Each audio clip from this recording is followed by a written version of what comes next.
नमस्कार दोस्तों, आप सभी का एक बार फिर से स्वागत है हमारे ऑनलाइन प्लेटफॉर्म जिसका नाम है प्रीमियर आधार IAS एकेडमी। 17 मई की समसामयिक घटनाओं के साथ मैं आपके साथ फिर से जुड़ चुका हूं। चलिए आज बात करते हैं और देखते हैं कि 17 मई को कौन सी प्रमुख घटनाएं थी जो हमारी परीक्षा की दृष्टि से महत्वपूर्ण हो सकती है। तो चलिए शुरुआत करते हैं और पहली न्यूज़ देखते हैं। इसकी पहली न्यूज़ है हमारे सामने कि छत्तीसगढ़ में बाघों की संख्या कितनी हो गई है। अब 35 हो गई है। मोस्ट इंपॉर्टेंट डेटा, कई बार एग्जाम में पूछ चुका है बाघों की संख्या, और जब भी रिपोर्ट कोई जारी होती है तो ये जो आंसर है, ये क्वेश्चन है जो आपको दिखाई देता ही है। तो याद रखिएगा, छत्तीसगढ़ में वर्तमान में बाघों की संख्या कितनी है? 35 है। इसका क्लासिफिकेशन देख लेते हैं कि कहाँ कहाँ पर ये हमको दिखाई दे रहा है। तो ये जो रिपोर्ट है वो राज्य वन जीव बोर्ड के द्वारा जारी की गई रिपोर्ट है, जिसमें बताया गया है कि किन किन अभ्यारण्यों में बाघों की संख्या कितनी कितनी है।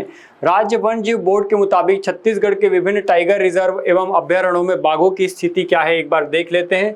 अचानकमार टाइगर रिजर्व जो कि मुंगेली में पड़ता है ATR, इसमें 18 आपको बाघ दिखाई देंगे। वहीं गुरु घासीदास तमोर पिंगला टाइगर रिजर्व जो कि घासीदास नेशनल पार्क और तमोर पिंगला अभ्यारण्य को मिलाकर बनाया गया है।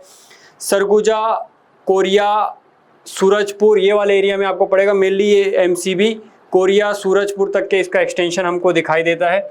ये टाइगर रिजर्व में हमको 7 बाघ की संख्या दिखाई दे रही है। वहीं पर इंद्रावती टाइगर रिजर्व की बात करें तो इंद्रावती नेशनल पार्क भी है जो कि बीजापुर जिले में पड़ता है। यहाँ पर 6 टाइगर आपको दिखाई देंगे। वहीं भैरमगढ़ वन्य जीव अभ्यारण्य जो सेंचुरी है, यहाँ पर आपको 3 बाघ दिखाई देंगे और उदंती सीता नदी में आपको बाघ की संख्या 1 दिखाई देगी। तो सबसे ज्यादा बाघ किस अभ्यारण्य में मिलेंगे, किस सेंचुरी में मिलेंगे? तो याद रखिएगा, अचानकमार टाइगर रिजर्व में हमको दिखाई देगा। आगे कुछ और चीजें देख लेते हैं। अचानकमार टाइगर रिजर्व ये मुंगेली बिलासपुर के क्षेत्र में स्थित है। जैसा मैंने आपको बताया, यह UNESCO Achanakmar Amarkantak biosphere reserve का भी हिस्सा है। इंद्रावती टाइगर रिजर्व जो है ये बीजापुर में ही है। छत्तीसगढ़ का पहला टाइगर रिजर्व था। 1978 में इसकी स्थापना हुई थी। फिर उदंती सीता नदी टाइगर रिजर्व की बात करें तो ये गरियाबंद धमतरी महासमुंद के क्षेत्र में है, जहां पर जंगली वन भैंसे का संरक्षण हो रहा है। और गुरु घासीदास तमोर पिंगला टाइगर रिजर्व की बात करें तो यह छत्तीसगढ़ का नवीन विस्तारित टाइगर लैंडस्केप है। और कोर क्षेत्र इसका कोरिया, सूरजपुर, बलरामपुर, जसपुर, मनेन्द्रगढ़, चिरमिरी, भरतपुर के एरिया में फैला हुआ है, ये याद रखिएगा। अगर हम देखें कि छत्तीसगढ़ में कुल टाइगर रिजर्व कितने हैं तो 4 है। पहला अचानकमार टाइगर रिजर्व, दूसरा इंद्रावती टाइगर रिजर्व, तीसरा सीता नदी उदंती टाइगर रिजर्व और चौथा गुरु घासीदास तमोर पिंगला टाइगर रिजर्व। अन्य बात करें तो बाघ भारत का जो राष्ट्रीय पशु है, इसलिए इसका संरक्षण भी किया जा रहा है और ये विलुप्ति के कगार पर है, बहुत संख्या कम हो गई है। वहीं अंतर्राष्ट्रीय बाघ दिवस की बात करें तो 29 जुलाई को अंतर्राष्ट्रीय बाघ दिवस मनाया जाता है। प्रोजेक्ट टाइगर की शुरुआत 1973 में हुई थी। ये कई बार आया हुआ क्वेश्चन है, तो याद रखिएगा। भारत में बाघ संरक्षण की नोडल एजेंसी NTCA है, जिसकी स्थापना 2005 में हुई थी। और भारत में सर्वाधिक बाघ वाले राज्य का अगर हम नाम देखें तो मध्य प्रदेश जो है वो सबसे ज्यादा बाघ वाला राज्य है। तो याद रखिएगा ये इंफॉर्मेशन। छत्तीसगढ़ में कुल बाघों की संख्या कितनी है तो 35 बाघ है। आगे देख रहे हैं, सेकंड हम देख रहे हैं। यहाँ पर छत्तीसगढ़ को पंचायती राज व्यवस्था में 9वां स्थान प्राप्त हुआ है। क्यों है चर्चा में, देख लीजिए। देश की मजबूत पंचायती राज व्यवस्था के मामले में छत्तीसगढ़ को 9वां स्थान दिया गया है। अभी जैसा कि आपको पता है कि बहुत सारी रैंकिंग जारी की गई है, उसी में ग्रामीण विकास जो मंत्रालय है उसके द्वारा ये रिपोर्ट जारी की गई, जिसमें बताया गया कि छत्तीसगढ़ पंचायती राज व्यवस्था में 9वां स्थान पर है। अगर हम संबंधित विषय देखें तो पंचायती राज व्यवस्था और ग्रामीण विकास स्थानीय स्वशासन से संबंधित ये विषय है, जिसके मूल्यांकन का मुख्य आधार यहाँ पर स्वास्थ्य सेवा, शिक्षा, स्वच्छता, डिजिटल सेवाएं, जन भागीदारी, ग्रामीण विकास कार्य आदि को देखते हुए ये डिसाइड किया गया कि जो छत्तीसगढ़ की पंचायती राज व्यवस्था है वो बाकी के तुलना में काफ़ी अच्छी हो गई है, इसलिए पुरस्कार इस बार दिया गया है। पंचायती राज व्यवस्था जो है वो 73वां संविधान संशोधन 1992 के अधिनियम से लाया गया था, जो कि 24 अप्रैल 1993 से लागू है। और इस दिन आप पंचायती राज दिवस के रूप में भी मनाते हैं, जिसका उद्देश्य ग्रामीण क्षेत्र में स्थानीय स्वशासन को मजबूत करना है। अगर त्रिस्तरीय पंचायती व्यवस्था की बात करें तो ग्राम स्तर पर ग्राम पंचायत, जनपद स्तर पर जनपद पंचायत और जिला स्तर पर जिला पंचायत कार्य करती है। अगर हम इसका महत्व देखें तो ग्रामीण प्रशासन को इससे मजबूती प्राप्त होती है, विकास योजना के बेहतर क्रियान्वयन को बढ़ावा मिलता है, साथ में पंचायतों के पारदर्शिता एवं जनभागीदारी को भी बढ़ावा मिलता है। और इसमें छत्तीसगढ़ बहुत अच्छा काम कर रहा है, जिसके कारण इस बार छत्तीसगढ़ पंचायती राज व्यवस्था में छत्तीसगढ़ को 9वां स्थान प्राप्त हुआ है सभी देश के सभी राज्यों में। आगे देख रहे हैं, अगला हमारा जो न्यूज़ है वो यहाँ पर है कि सीबीआई ने एक AI चैटबॉट लॉन्च किया है जिसका नाम है अभय। इसका काम क्या होगा, थोड़ा इसकी जानकारी लेते हैं। इसका उद्देश्य डिजिटल अरेस्ट के नाम पर भेजे गए फर्जी नोटिस और समन और वारंट की पहचान करना है। कैसे कार्य करेगा, तो कोई भी अगर संदिग्ध नोटिस या समन है उसको चैटबॉट पर अपलोड करने पर उसकी सत्यता की जांच की जा सकती है। जब भी सीबीआई कोई नोटिस विशेष जारी करती है तो उसमें QR कोड होता है, उसको वेरीफाई आप कर सकते हैं। QR कोड होगा जिसे स्कैन करने पर अभय से सत्यापन का जांच हो जाएगा। आप जैसे ही उस QR को स्कैन करेंगे तो आपको पता चल जाएगा कि क्या सीबीआई ने ही वो रिपोर्ट या वो समन भेजा है। अगर ऐसा नहीं है तो आप तुरंत उसको पकड़ पाएंगे। इसके महत्व के अंतर्गत यह जनता को साइबर ठगी और फर्जी कानून नोटिस से बचाने में मदद करता है। तो याद रखिएगा कि इस AI चैटबॉट का नाम क्या है, तो अभय। आगे देखिएगा, अगला जो हमारे पास न्यूज़ है एशियाई मुक्केबाजी चैंपियनशिप। इसमें भारत ने काफ़ी अच्छा प्रदर्शन किया है और कुल 17 पदक जीते हैं। इसका आयोजन 8 मई 2026 को किया गया था। कहाँ पर किया गया था, तो उज्बेकिस्तान जिसकी राजधानी ताशकंद है, यहाँ पर ये आयोजन चल रहे थे, जिसमें एशियाई अंडर 15 और अंडर 17 मुक्केबाजी चैंपियनशिप हो रही थी। इसमें लड़कियों का शानदार प्रदर्शन देखने को मिला और हमको दिखाई देता है कि अंडर 15 में जो लड़कियों की टीम थी, उन्होंने जबरदस्त खेल दिखाते हुए 7 स्वर्ण, 2 रजत और 5 कांस्य पदक जीते हैं। पदक तालिका में पहला स्थान प्राप्त किया है। ये महत्वपूर्ण है हमारे लिए, याद रखिएगा। कौन सी चैंपियनशिप है, तो मुक्केबाजी चैंपियनशिप है, एशिया लेवल की ये मुक्केबाजी चैंपियनशिप है। वहीं अगर हम लड़कों को देखें तो लड़कों की टीम ने 2 स्वर्ण, 4 रजत और 7 कांस्य सहित 13 पदक हासिल किए हैं। क्या विशेषता है, तो भारत ने कुल 17 पदक जीते, जिसमें 2 स्वर्ण, 7 रजत और 8 कांस्य जीते हैं। महिला दल ने इस आयु वर्ग में भी अग्रणी भूमिका निभाई हुई है। भारत के लिए राखी और नव्या जो है, इन्होंने शानदार प्रदर्शन करते हुए स्वर्ण पदक दिलवाया है भारत को। तो स्पेशली इन दोनों का नाम याद रखिएगा कि राखी और नव्या ये किस खेल से संबंधित हैं, तो ये मुक्केबाजी चैंपियनशिप से संबंधित है, याद रखिएगा। ये न्यूज़ आपके एग्जाम में पूछी जा सकती है, तो थोड़ा सा संभल के चलिएगा और नोट करते चलिएगा मेरे साथ। वैसे तो इसकी बुक आपको मंथ एंड में मिल ही जाएगी, साथ में बहुत जल्दी आपके सामने 6 महीने का करंट अफेयर्स की बुक भी लेकर हम उपस्थित होंगे। आप उसको पढ़िए, देखिए और अपना फीडबैक जरूर दीजिए। इसके साथ ही बहुत सारी पुस्तकें जो कि सब्जेक्ट से रिलेटेड हैं, आपके कॉन्स्टिट्यूशन, हिस्ट्री, छत्तीसगढ़, ऐसी सभी पुस्तकें प्रीमियर एकेडमी के द्वारा निकाली गई हैं, जो कि आपके नज़दीकी बुक शॉप में उपलब्ध है। आप वहां से जाके प्राप्त कर सकते हैं। और हमारे यहाँ पे सारे कोर्सेज UPSC से लेकर Vyapam, CGPSC, SSC, RRB, railway जैसे सभी एग्जाम्स की ऑनलाइन और ऑफलाइन दोनों बैचेस रन कर रही हैं। अगर आप चाहें तो हमसे डायरेक्ट भी जुड़ सकते हैं।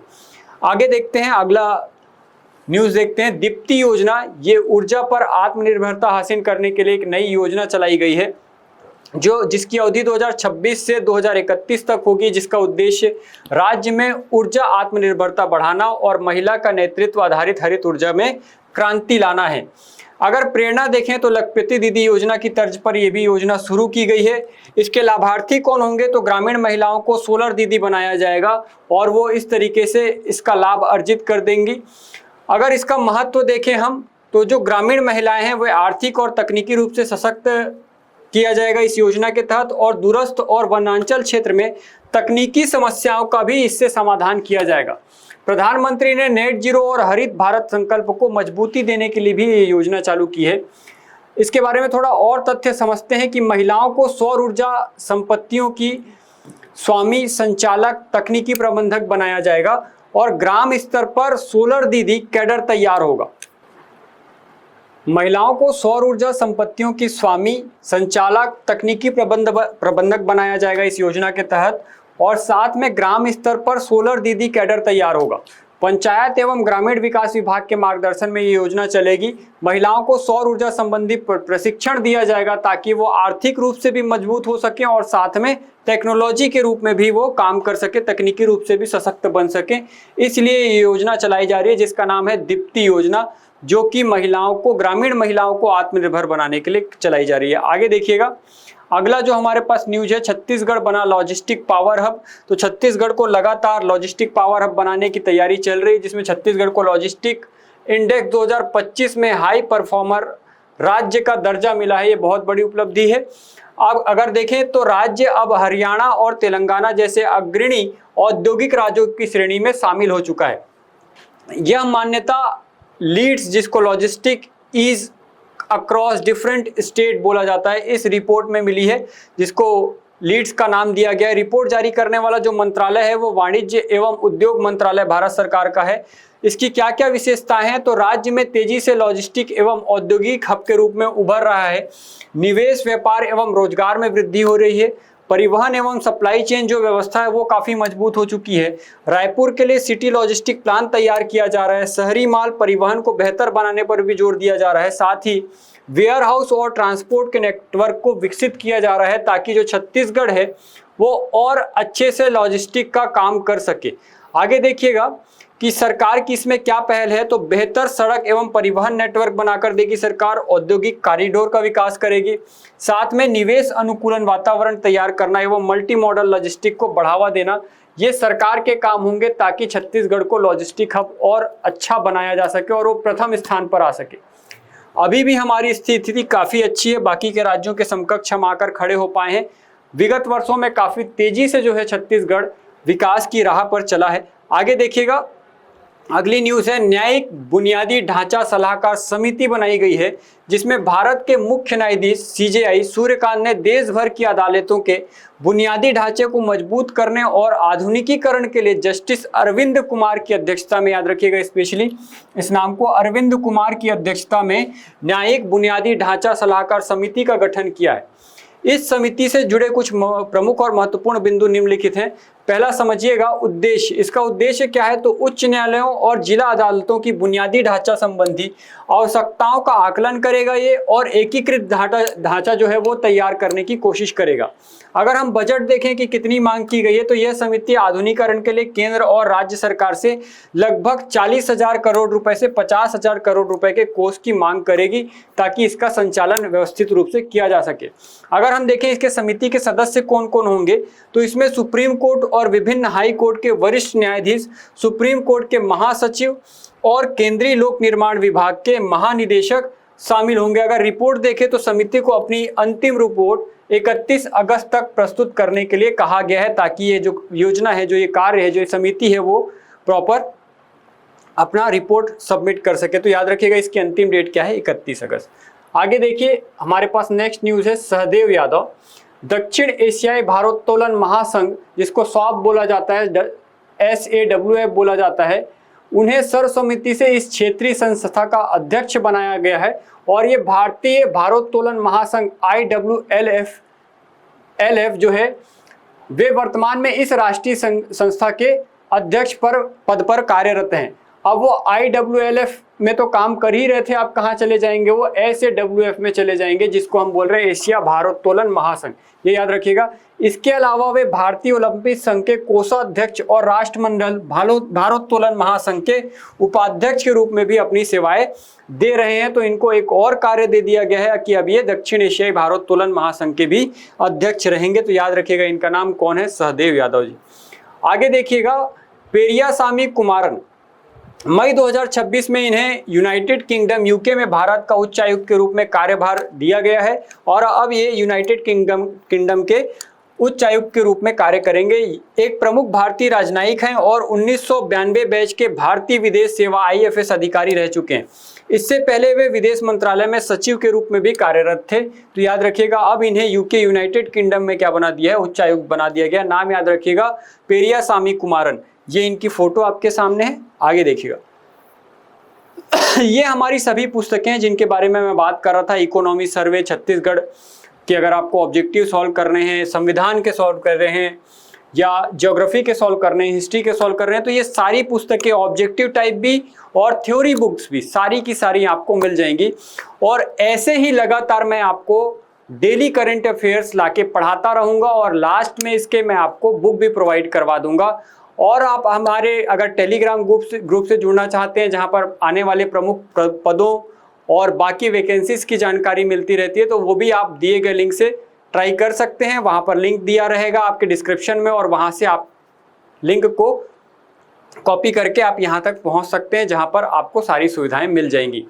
तो आज के लिए इतना ही रखते हैं। बहुत बहुत धन्यवाद हमसे जुड़ने के लिए। ऐसे ही अपना सपोर्ट बनाए रखिएगा, और मैं रोज आपके सामने समसामयिकी की घटनाएं लेकर उपस्थित रहूंगा। आज के लिए इतना ही, धन्यवाद। डियर व्यूअर्स, अपने एग्जाम की तैयारी को और बेहतर करने के लिए हमारे चैनल को लाइक, शेयर और सब्सक्राइब करना न